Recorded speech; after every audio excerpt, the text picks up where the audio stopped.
আসসালামু আলাইকুম। সবাই কেমন আছেন? আশা করি সবাই ভালো আছেন। আজ আপনাদের জন্য নিয়ে এসেছি গল্পের অন্তিম পর্ব। আশা করি গল্পটি আপনাদের ভালো লাগবে। তাহলে চলুন শুরু করা যাক। সে ওয়াদা করেছিল তোকে বিয়ে করবে ৩ দিনের ভেতর। সে তাই করছে। এখন কি করবি তুই? তোর যে আর কোনো রাস্তা খোলা নেই। এখন তুই বাধ্য আরিয়ানকে বিয়ে করতে। আমি আর পারছি না। রাগে ঘেনায় মাথা ভোঁ ভোঁ করছে। আরিয়ান পেছনে বালিশ রেখে হেলান দিয়ে বসে আছে আর আমার দিকে তাকিয়ে মুচকি হাসছে। আমি আর পারছি না।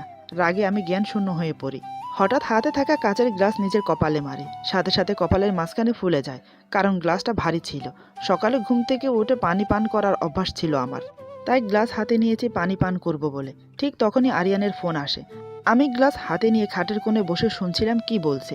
সব শুনে নিজেকে আর ঠিক রাখতে পারিনি। তার উপর আরিয়ানের মুখের হাসি। আমি ঠিক সহ করতে পারছিলাম না। এদিকে আমাকে এসব করতে দেখে আরিয়ান ভ্যাবাচাকা খেয়ে যায়। সে বুঝতে পারেনি এমন কিছু হবে। আমি চোখ বন্ধ করে ব্যথা সহ করার চেষ্টা করছি। চোখের কোণ দিয়ে পানি গড়িয়ে পড়ছে। এত সহজে আমি হেরে যাব কখনো ভাবতে পারিনি। আরিয়ান খাটের উপরে বসেছিল। আমাকে এমন করতে দেখে তৎক্ষণাৎ হামাগুড়ি দিয়ে এসে আমাকে ধরে ফেলে। হাত থেকে গ্লাস কেড়ে নেয়। আমাকে বলে, কি করছো তুমি? তোমার কি মাথা খারাপ হয়েছে? ভাগ্যিস মাথা ফুলে গেছে। যদি মাথা ফেটে যেত তাহলে কি হতো? কেন এমন পাগলামি করছো? আমি রাগিত সুরে বললাম, বেশ করেছি। তোমাকে বলবো কেন? আমার মন যা চাইবে তাই করব। তুমি বলার কে? কেন আমার জীবন এন্টারফাই করছো? আমাকে আমার মতো ছেড়ে দাও প্লিজ। আরিয়ান বলে, আচ্ছা তুমি চাইছোটা কি বলো তো? তুমি কি চাও না আমাদের বিয়েটা হোক? তোমার ওপর যে কলঙ্কের দাগ লেগেছে সেটা ধুয়ে মুছে যাক। আমি বললাম, আমি তোমার থেকে মুক্তি চাই। আমি চাই এই বিয়েটা না হোক। আর কোন কলঙ্কের কথা বলছো তুমি? 2 বছর আগে তো সব হয়ে গেছে। জায়গা জায়গা সারা বিশ্ব আমাকে নিয়ে সমালোচনা। সবাই আমার ভিডিও দেখে দেখে মজা নিয়েছে। এখন বলো তো, তোমার কাছে বিয়ে বসলে সারা বিশ্বজুড়ে প্রমাণ করতে পারবে আমি নির্দোষ ছিলাম? কয়জনের মুখ বন্ধ করতে পারবে? আমার জন্য তোমাকেও অনেক বাজে কথা শুনতে হবে। তারা তো আর জানে না তুমি সেই ছেলে। আরিয়ান বলে, সবকিছুর জন্য আমি প্রস্তুত। কে কি বলবে তাতে আমার কিছু যায় আসে না। তুমি আমার পাশে থাকলে সবকিছু জয় করতে পারবো ইনশাআল্লাহ। আমি বললাম, কিন্তু আমি চাই না তুমি আমার পাশে থাকো। আরিয়ান বলে, ঠিক আছে, তুমি একটা কাজ করো, নিচে যাও। তোমার মা বাবাকে বলো তুমি এই বিয়ে করবে না। সাথে এটাও বলো কেন করবে না। এই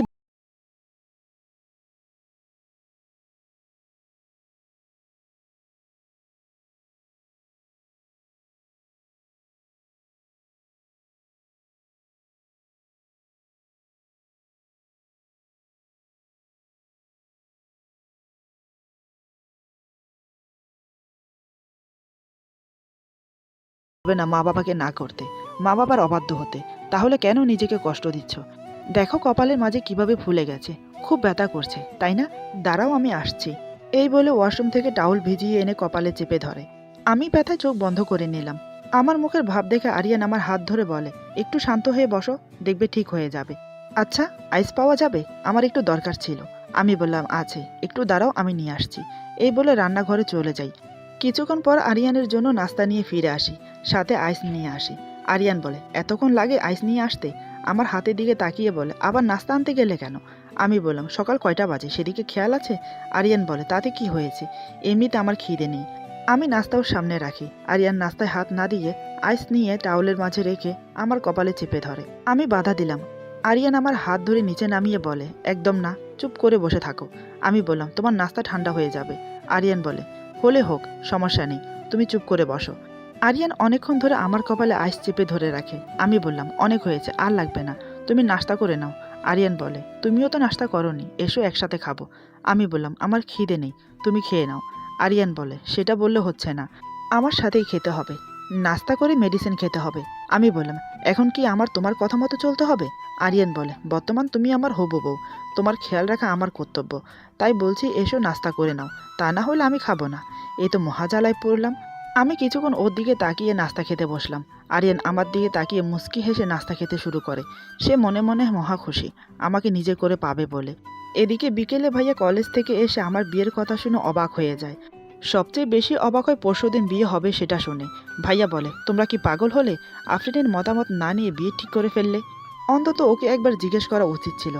বাবা বলে, মা বাবারা চায় তাদের সন্তান সুখী হোক, সবসময় ভালো থাকুক। আমরাও চাই সেটা। আমি জানি আমার মতের বিরুদ্ধে আফরিন কোনোদিনও যাবে না। ততটুকু বিশ্বাস আছে আফরিনের উপর। দেখ, অলরেডি বিয়ে ঠিক হয়ে গেছে, এখন পিছিয়ে আসার কোনো মানেই হয় না। এখানে সমস্যা তো কিছু দেখছি না। তোরই তো বন্ধুর ভাই। আমাদের থেকে তুই ভালো জানিস তার ব্যাপারে। ভাইয়া বলে, হ্যাঁ জানি। ছেলে হিসেবে আরিয়ান খুব ভালো, পড়াশোনায় নাম্বার 1, দেখতে শুনতেও ভালো, অপছন্দের কিছু নেই। ভাইয়া মনে মনে ভাবছে কি করে বলবো মা বাবাকে আরিয়ান সেই ছেলে যে কিনা আফরিনের জীবনটা ধ্বংস করে দিয়েছে। ভাইয়া দেখছে মা বাবা খুব খুশি আমার বিয়ে নিয়ে, তাই সবকিছু চেপে গিয়ে আরিয়ানের নামে ভালোই সুনাম করলো। বাবা বলে, তুই আফরিনের সাথে কথা বলে দেখ। ভাইয়া ঠিক আছে বলে চলে এলো। আমার রুমের বাইরে দাঁড়িয়ে দরজায় টোকা দিয়ে আমাকে ডাকে। আমি ডাক শুনে চমকে ওঠে। এখন কি করব? আরিয়ান আছে আমার রুমে, দরজা খুললেই দেখে ফেলবে। আমি ভয়ে ভয়ে বললাম, জি আমি একটু বিজি আছি, তুমি রুমে যাও, আমি আসছি। ভাইয়া বলে, ঠিক আছে তুই আয় তাহলে।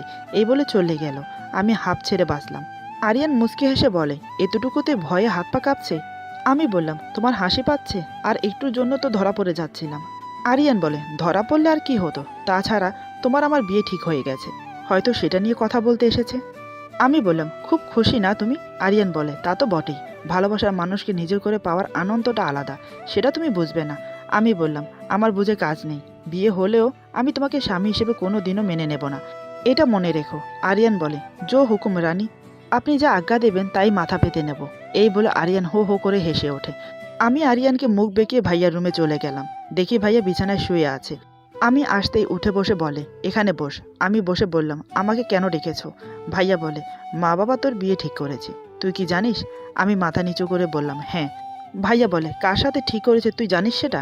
আমি বললাম, জানি, কিন্তু আমি কি করব ভাইয়া, আমাকে না জিজ্ঞেস করে বিয়ে ঠিক করেছে। ভাইয়া বলে, এই বিয়েতে মা বাবা খুব খুশি। আমি বলি, তুই রাজি হয়ে যা, মা বাবার তোর উপর অনেক ভরসা আছে। আমি বললাম, তুমি যখন বলছো ঠিক আছে, আমি আর আপত্তি করব না, তবে মা বাবার জন্য, আমার জন্য না, কথাটা মনে রেখো। এই বলে চলে এলাম রুমে। দেখতে দেখতে বিয়ের দিন চলে এলো। আজ আমার বিয়ে। আরিয়ান এখনো আমার রুমে আছে। আমি বললাম, কি ব্যাপার, তুমি এখনো এখানে থাকবে? তুমি কি ভুলে গেছো আজ তোমার বিয়ে? আরিয়ান বই দেখতে দেখতে বলে, আমার না, আজ আমাদের দুজনের বিয়ে, তুমি হয়তো ভুলে গেছো। আমি বললাম, আমি ভুলিনি, আজ আমি আমার শত্রুকে বিয়ে করছি। তুমি হয়তো জানো না, বিয়ের আগে একে অপরের মুখ দেখলে স্বামী স্ত্রীর মাঝে ঝগড়া হয়, তাই বলছি তুমি এখান থেকে যাও। আরিয়ান বই বন্ধ করে বলে, এই 2 সপ্তাহ তোমার আমার মাঝে ঝগড়া ছাড়া ভালো কিছু হয়েছে? আমি মনে করি বিয়ের আগে তোমাকে দেখলেও ঝগড়া হবে, না দেখলেও ঝগড়া হবে বিয়ের পরে, তাই আমি আর ভয় করি না। এমনিতে তোমার সাথে এ কয়দিন থেকে সবকিছুর অভ্যস্ত হয়ে গেছে। আমি বললাম, তুমি কি বলতে চাইছো? আমি কি ঝগড়াটে? আরিয়ান বলে, তার বলতে তুমি নিজেই ভেবে দেখো না। আমি রেগে গিয়ে বললাম, তাহলে ঝগড়টে মেয়েকে বিয়ে করছো কেন? যাও কোনো নবাবজাদিকে বিয়ে করো। আরিয়ান আমার মুখের কাছে মুখ এনে বলে, কি করব বলো, ভালোবাসি যে তোমাকে। ভালোবাসার মানুষ যেমনই হয়, তাকে গ্রহণ করা ছাড়া আর কোনো উপায় নেই। আমি বললাম, দেখো এবার কিন্তু বেশি হয়ে যাচ্ছে, তুমি না গেলে আমি সবাইকে ডাকবো। আরিয়ান মৃদু হেসে বলে, ডাকবে? তাহলে ডাকো, আমি ভয় পাই না। সবাই আসলে বরং তোমাকেও জবাবদিহি করতে হবে। এই আমি শুয়ে পড়লাম। তুমি যাকে মন চায় তাকে ডাকতে পারো। আমি বললাম, হেয়ালি করো না, এখন সবাই একে একে আমার রুমে আসবে, তোমাকে দেখলে কি হবে ভেবে দেখেছো? আরিয়ান বলে, কিন্তু আমি এই বাড়ি থেকে তোমাকে না নিয়ে তো যাব না। আমি বললাম, বিয়ের পর তো এমনি নিয়ে যাবে। অনেক বোঝালাম, কিন্তু সে বুঝতে রাজি না। আমি বাধ্য হলাম অন্য রুমে গিয়ে বসতে। আরিয়ান হাবিব ভাইয়াকে ফোন করে ওর ড্রেস নিয়ে এই বাড়িতে আসতে বলে। হাবিব অবাক হয়ে বলে, তুই ওখানে কি করছিস? সবাই দেখলে কি ভাববে? এখন এই মুহূর্তে বাড়ি ফিরে আয়। আরিয়ান ভাইকে শান্ত করে বিস্তারিতভাবে সব খুলে বলল। সব শুনে হাবিব ভাইয়া খুব বকাবকি করলো। আবার একদিক দিয়ে খুশি হলো ভাইয়ের প্রতি, অপরাধ করে স্বীকার করেছে, মেয়েটাকে বিয়ে করছে তার জন্য। আরিয়ান আমাদের বাড়িতে থেকে আমাকে বিয়ে করে। প্রথমত বাড়ির ভেতরে বরকে দেখে সবাই একটু অবাক হয়। সবাই ভাবছে বর আসলো কি করে, বরকে আসতে কেউ দেখেনি। আরিয়ান তার নিজের কথা রেখেছে, আমাকে বিয়ে করে সে বাড়ি ফিরবে। এদিকে হাবিব ভাইয়া মা বাবাকে সব বলে দিয়েছে আরিয়ানের ব্যাপারে। ওনারা কেউ কিছু বলল না আরিয়ানকে, কারণ বিয়ে বাড়ি, আত্মীয় স্বজন ভরপুর, তাই ছেলেকে কিছু বলেনি। ওইদিকে আরিয়ান তার বন্ধুদের সাথে আড্ডা দিচ্ছে। ওদের মাঝে কথা হচ্ছে আমাকে নিয়ে। প্রথমত সবাই আমাকে দেখে অবাক। সবার একই প্রশ্ন, কিভাবে কি হলো, আমার সাথে কিভাবে দেখা হলো, বিয়ে হলো কিভাবে, আমাকে কিভাবে রাজি করালো। আরিয়ান ওদেরকে শান্ত করে একে একে সব প্রশ্নের উত্তর দিল। আরিয়ানের মুখে সব শুনে সবাই হতবাক হয়ে যায়। কেউ বিশ্বাস করতে পারছে না এত কিছু হয়ে গেছে। আমার বাড়িতে থেকে আমাকে বিয়ে করেছে, তাও আবার আমার রুমে। অবিশ্বাসজনক ব্যাপার ওদের কাছে এটা। আরিয়ানের কথা শুনে সবাই আরিয়ানকে ধন্য ধন্য করছে। একজন বলে, তোরা যাই বলিস, আরিয়ান খুব ভাগ্যবান, এমন সুন্দরী মেয়েকে বিয়ে করতে পেরেছে। আজ আমাদের বাসরাত। আমি মনে মনে ভাবছি, এখন কি করব? আরিয়ান নাছোড়বান্দা, বিয়ের আগেও সে আমাকে জড়িয়ে ধরে কিস করেছে, আমি ওকে কিছুই করতে পারিনি। এখন তো বিয়ে হয়ে গেছে, না জানি এখন কি করবে আমার সাথে। ভেবে ভেবেই গা শিউরে উঠছে। শুধু মা বাবার জন্য বিয়েতে হার মেনেছি, কিন্তু এখন আর না। দেখা যাক কি হয়। রাত 12টার দিকে আমাকে বাসর ঘরে দেওয়া হলো। 1 গ্লাস দুধ রেখে গেল আরিয়ানের জন্য। সবাই চলে যাওয়ার পর আমি নিজে নিজেই বলি, কি সুন্দর করে বলে যাচ্ছে, দুধ ওকে খেতে দিও। আবার বলছে এখনই চলে আসবে, একটু অপেক্ষা করো ওর জন্য। আমার যেন ঠেকা পড়েছে। তারপর দুধের দিকে তাকিয়ে বললাম, তোকে আর আরিয়ানের জন্য অপেক্ষা করতে হবে না, তুই বরং আমার পেটে যা। এই বলে দুধ হাতে নিয়ে 1 নিমিষে শেষ করে দিলাম। গ্লাসটা রেখে মুখ মুছে শুয়ে পড়ি। প্রায় 10-15 মিনিট পর আরিয়ান রুমে প্রবেশ করে। দরজা লাগিয়ে দেখে আমি শুয়ে আছি। কিঞ্চিত বুড়ো কুচকে আমার দিকে তাকিয়ে থাকে। ধীরে ধীরে এগিয়ে আসে আমার দিকে। দেখে দুধের গ্লাস খালি। এটা দেখে আরিয়ান একটু মুচকি হাসলো। মনে মনে বলে, পাগল একটা। এই বলে আমার পাশে বসে। আমার কাঁধে হাত রেখে বলে, তুমি কি ঘুমিয়ে পড়েছ? আমি চুপ করে আছি, কারণ আমি ঘুমাইনি, ঘুমের ভান করে আছি। আরিয়ান বলে, তুমি আমার কথা শুনতে পাচ্ছ? দেখো আমি এসেছি, উঠে পড়ো। কে শুনে কার কথা? আমি তো চোখ বন্ধ করে শুয়ে আছি। আরিয়ান বলে, দেখো আমি জানি তুমি কিন্তু ঘুমাওনি, চোখ বন্ধ করে শুয়ে আছো। এবার আমার হাসি পাচ্ছে। নিহাত আরিয়ান শুনে যাবে, তাই মুখে কাপড় দিয়ে হাসছি। আমি যে হাসছি আরিয়ান টের পেয়ে যায়। সে বলে, আমি তো হাসির কিছু বলিনি, তুমি হাসছো কেন? বাসর রাতে স্বামী স্ত্রীর মাঝে অনেক কথা থাকে। বাসর ঘরে বসে স্ত্রী তার স্বামীর জন্য ওয়েট করে। আর তুমি কিনা দুধের গ্লাস সাবার করে শুয়ে পড়েছ। দুধ কিন্তু আমার জন্য ছিল, তুমি খেয়েছো, কোনো ব্যাপার না। কিন্তু এবার আমি উঠে বললাম, কিন্তু কি?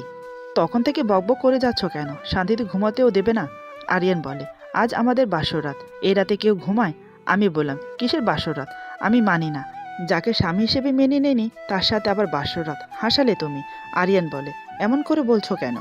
এই রাত অন্তত মাটি করো না। আমি বললাম, আমি তো কিছু করছি না, আমি তো সুন্দর করে শুয়ে পড়েছিলাম ঘুমানোর জন্য, তুমি তো মাটি করে দিলে আমার ঘুমটা। আরিয়ান আমার হাতের উপর হাত রেখে বলে, আমি চাই আজ রাত তোমার সাথে রোমান্টিক কিছু মুহূর্ত কাটাতে, যেটা সারা জীবন তোমার আমার মাঝে স্মৃতি হয়ে থাকবে। আজ রাত স্বামী স্ত্রীর মাঝে একটা গুরুত্বপূর্ণ রাত। এই রাত স্বামী স্ত্রী কোনোভাবেই মিস করতে চায় না। কিন্তু তুমি কেন মিস করতে চাইছো? আমাদের কি উচিত না সব কিছু ভুলে গিয়ে দুজন দুজনের কাছে আসতে, মনে জমিয়ে রাখা ভালোবাসা একে অপরের প্রতি উজাড় করতে? আমি বললাম, এই শোনো, আমার কোনো ইচ্ছে নেই তোমার সাথে রোমান্টিক কোনো মুহূর্ত কাটানোর। শখ করে তোমাকে বিয়ে করিনি, মা বাবার মুখের দিকে তাকিয়ে তোমাকে বিয়ে করেছি। তাই আমার কাছ থেকে কিছুই আশা করো না। তোমার তো অভ্যাস আছে জোর করে আদায় করা। 2 সপ্তাহে এমন একদিন বাকি গেছে তুমি আমাকে জড়িয়ে ধরে কিস করনি। আমি বাধা দিয়েও তো নিজেকে বাঁচাতে পারিনি তোমার হাত থেকে। জোরপূর্বক আমাকে জড়িয়ে ধরে কিস করেছ। বর্তমান আমি তোমার স্ত্রী, চাইলে তুমি জোর করে আবার করতে পারো। একটা কথা মাথায় রেখো, জোর করে তুমি আমার দেহ ভোগ করতে পারবে, কিন্তু আমার মন, আমার ভালোবাসা কোনোদিনও পাবে না। আরিয়ান বলে, তুমি সত্যি কথাই বলেছ। জোর করে আমি তোমাকে জড়িয়ে ধরেছি, কিস করেছি, তাও নিজের স্বার্থে। চেষ্টা করেছি তোমাকে কাছে পেতে, তোমাকে নিজের করে পেতে। আমার চেষ্টা সফল হয়েছে, তোমাকে নিজের করে পেয়েছি। তোমার ভালোবাসাও একদিন ঠিকই জয় করব। আমি বললাম, কথায় আছে না, টাকা নাই মোটে, যেতে চাই বোটে। সেরকমই হয়েছে তোমার অবস্থা। তোমার সাথে কথা বলে সময় নষ্ট করতে চাই না। আমার ঘুম পাচ্ছে, আমি ঘুমালাম, তুমি নিচে ঘুমাও। আরিয়ান বলে, আমি এখানে ঘুমাবো, তোমার পাশে। আমি বললাম, একদম না, আমি তোমার পাশে শুতে পারবো না, আমি একা থাকতে চাই। আরিয়ান বলে, তুমি জানো বিয়ের পর স্বামী স্ত্রী একসাথে না থাকলে ফেরেশতারা ধিক্কার জানায়, সারা রাত তারা নালত জাহির করে। স্বামী স্ত্রী আলাদা থাকলে মাঝখানের জায়গা শয়তান দখল করে, তার ফলে স্বামী স্ত্রীর মাঝে দূরত্ব বাড়ে। তুমি কি চাও তোমার আমার সম্পর্কের মাঝে শয়তান দাখিল হোক? তুমি কি চাও আমাদের সম্পর্ক গড়ে ওঠার আগে ভেঙে যাক? বিয়ের পর স্বামী স্ত্রী এক বিছানায় থাকবে, একে অপরকে জড়িয়ে ধরে থাকবে, তবেই তো সম্পর্ক গভীর হবে, ধীরে ধীরে ভালোবাসা বৃদ্ধি পাবে। তোমার আমার সম্পর্কের মাঝে জড়িয়ে আছে দুটি পরিবার, যারা আমাদের দুজনকে নিয়ে খুবই খুশি। হাদিসে আছে, স্বামী স্ত্রীর বাঁধন পবিত্র বাঁধন। আমরা যখন স্বামী স্ত্রীর বাঁধনে জড়িয়ে গেছি, তাহলে সব ভুলে কেন আমরা দুজন দুজনকে আপন করে নিতে পারছি না? আমি একটা কথা খুব ভালো করেই জানি, তুমি আমাকে ভালোবাসো। 1 সপ্তাহ অসুস্থ হয়েছিলাম আমি, চোখের ঘুম হারাম করে তুমি আমার সেবা করেছো, নিজে না খেয়ে আমাকে খাইয়েছো, আমার প্রতিটা জিনিসের খেয়াল রেখেছো। এরপরেও বলবে তুমি আমাকে ভালোবাসো না? আফরিন, ভালোবাসা অটোমেটিকলি হয়ে যায়, যেটা আমাদের দুজনের হয়েছে। আমি সব ভুলে নিজের ভালোবাসা প্রকাশ করেছি, কিন্তু তুমি অতীত ভেবে নিজের ভালোবাসাকে দমিয়ে রেখেছো। কতদিন পারবে বলো তো এভাবে ভালোবাসা দমিয়ে রাখতে? এখন একটা উদাহরণ দেই। ধরো আমি আজ থেকে না খেয়ে থাকবো তোমার জন্য, তোমার ভালোবাসা পেলে তারপর খাবো। সেই অনুযায়ী আমার জন্য তুমিও না খেয়ে থাকবে। কেন? তুমি চাইলে তো খেতে পারো, কিন্তু তুমি সেটা করবে না। আমাকে না খাইয়ে রেখে তুমি কোনোদিনও খাবে না, সেটা আমি খুব ভালো করে জানি। আচ্ছা একটা কথা বলো তো, আমি কি এতটাই অপছন্দের যার জন্য বারবার তুমি আমার ভালোবাসাকে প্রত্যাখ্যান করছো? আমি মাথা নিচু করে চুপ করে শুনে যাচ্ছি। আরিয়ান আরও বলে, যে স্ত্রী তার স্বামীকে কষ্ট দেয় তাকে কিন্তু আল্লাহ কখনো মাফ করে না। মায়ের পায়ের নিচে যেমন সন্তানের বেহেশত, তেমনি স্বামীকেও স্ত্রীর জীবন সঙ্গী হিসেবে পাঠায়, তার ভালো মন্দ সবকিছুর দায়িত্ব নেওয়ার জন্য, তার ছায়াসঙ্গী হওয়ার জন্য, মরার আগ পর্যন্ত তাকে আগলে রাখার জন্য। দেখো, আমি আমার কর্তব্য পালন করছি। আমার জন্য তোমার বদনামি হয়েছে, সে আমি তোমাকে বিয়ে করে আমার বউ করেছি। এখন আঙ্গুল তুলে কেউ তোমাকে কিছু বলতে পারবে না, তার প্রতিবাদ আমি করব। সারা জীবন তোমাকে আমি আমার এই বুকে আগলে রাখবো, কথা দিচ্ছি। আমি তোমাকে যা বললাম নিশ্চয়ই তুমি বুঝতে পেরেছো। তুমি কলেজ পড়ুয়া মেয়ে, ভালো মন্দ সব কিছুই বোঝো। এর পরেও কি তোমাকে আরও বোঝাতে হবে? আরিয়ানের কথা শুনতে শুনতে আমি আবেগপ্রবণিত হয়ে পড়ি। চোখের কোণ দিয়ে জল গড়িয়ে পড়ছে। আমি চোখ তুলে ওর দিকে তাকাই। আরিয়ান দেখে আমি কান্না করছি। সে আমার চোখের পানি মুছে দিয়ে বলে, এই দেখো, আমি তোমাকে বকেছি, শুধু শুধু কান্না করছো। আজ রাতে কেউ কান্না করে? একদম চুপ। এই বলে আমাকে বুকে টেনে নেয়। আমি আর নিজেকে সামলাতে পারলাম না। হার মেনে ওকে শক্ত করে জড়িয়ে ধরে কান্নায় ভেঙে পড়ি। কান্না করতে করতে বললাম, আরিয়ান, আমি হেরে গেছি তোমার কাছে, আমি হেরে গেছি তোমার ভালোবাসার কাছে। আমি আর নিজেকে ধরে রাখতে পারলাম না। আরিয়ান আমার মাথায়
আছে।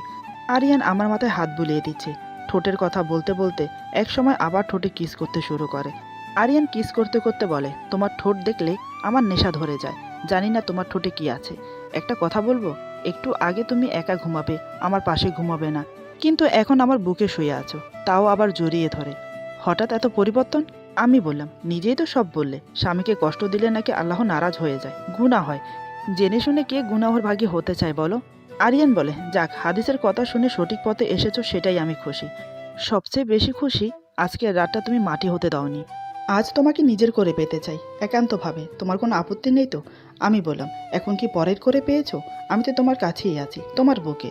আর একান্ত বলতে কি বোঝাচ্ছ?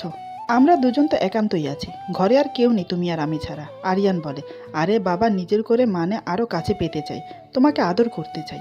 আমি বললাম, তাহলে এখন কি করছো? আদর করছো না? আরিয়ান বলে, ইয়ার কি করছো? তুমি যেন আমার কথা বুঝতে পারছো না। আমি জানি আরিয়ান কি বলতে চাইছি, আমি জেনে শুনে না বোঝার ভান করছি। আমি বললাম, এখানে ইয়ার্কির কি হলো? আরিয়ান আমাকে কিস করে বলে, নিজের করে মানে শারীরিক সম্পর্ক করতে যাচ্ছি। দেখো, আমি কিন্তু আর নিজেকে ধরে রাখতে পারছি না, এবার অন্তত আদর করতে দাও। আমি বুঝতে পারলাম আরিয়ান পারছে না নিজেকে ধরে রাখতে।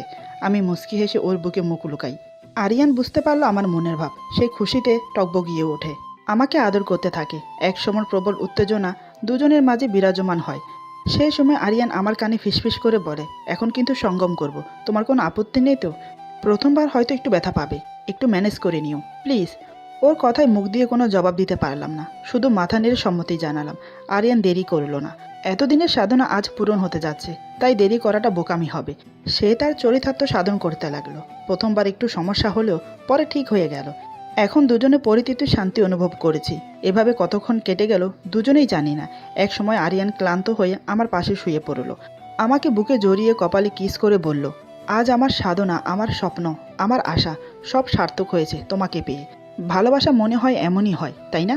সত্যি আমি কল্পনা করিনি এত সহজে তোমাকে পেয়ে যাব, তোমার ভালোবাসা জয় করতে পারবো। আমি বললাম, এত সহজে পারতে না যদি না তুমি আমাকে হাদিস শোনাতে। হাদিস শুনে বাধ্য হলাম নিজেকে পরাজয় করতে। তা না হলে এত সহজে তোমার কাছে আমি ধরা দিতাম না। আরিয়ান বলে, যা সত্যি তাই বলেছি। সত্যি বলে ভালোবাসা জয় করেছি। এর চেয়ে বেশি আর কি চাই? তার জন্য আল্লাহর দরবারে লাখ লাখ কোটি কোটি শুকর আলহামদুলিল্লাহ, তিনি মুখ তুলে চেয়েছেন। এভাবে সারা রাত ফুলশুটি করে দুজনের রাত কাটিয়ে দিলাম। আমাদের দুজনের মাঝে মীমাংসা হয়ে গেল। একে অপরের ভালোবাসা জাহির করে নিলাম। এভাবেই চলতে থাকে আমাদের ভালোবাসা। আজকের গল্প এখানে সমাপ্ত।